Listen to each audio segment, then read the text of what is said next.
Yup. My frame is twisted. I'm almost certain of it. So, you can tell, I mean, looking at the back of the garage there as the reference point, you can see that the driver's side is indeed higher than the other side. And I thought maybe this might be a trick of the eye or uneven garage, but I've got, now that again, hold on. I can't imagine that, here, hold on.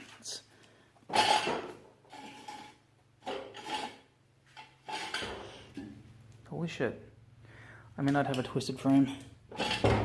God, this is gonna be embarrassing if this is, yeah, it's still twisted.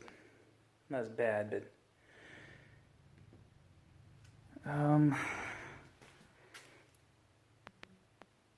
so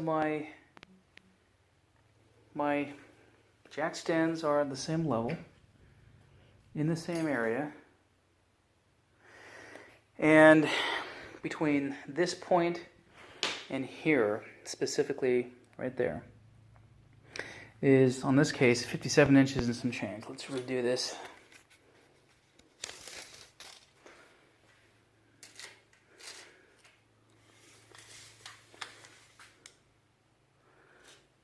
So 56 and 7/8, and I'm going by the last edge there.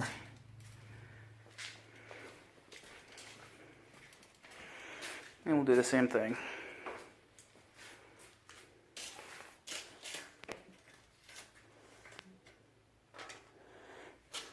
$56 1/4.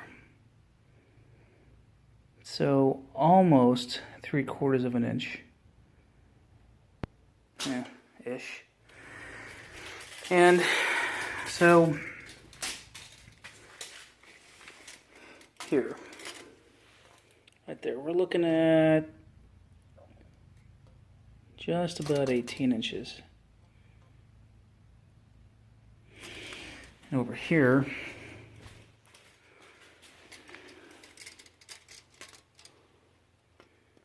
dang it, come on now, 16. So roughly 2 inches of difference between the height here and there.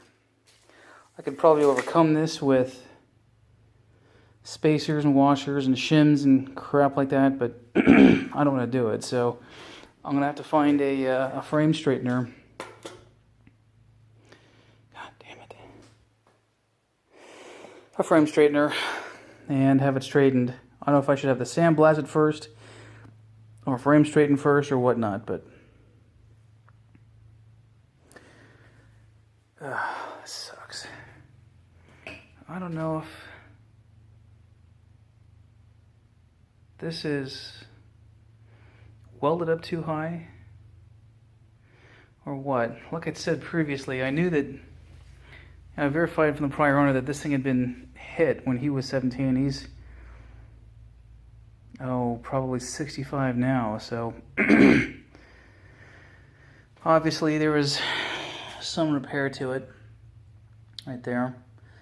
And you can see how the frame is buckled. Here, I planned on kind of just tapping this down, welding it, and then somehow smoothing out that dimple in there, either with welding metal or something, I don't know. But and then you can see here, I don't know what that is. There's a little bit of a frame buckle there. And I don't know if the best bet is to have this thing straightened or hack off the back pieces and have them welded on. I don't want to do that. I don't want to have that done. And these cars are beginning to get rare, and the expertise to do such a thing, I don't know if it exists or not. But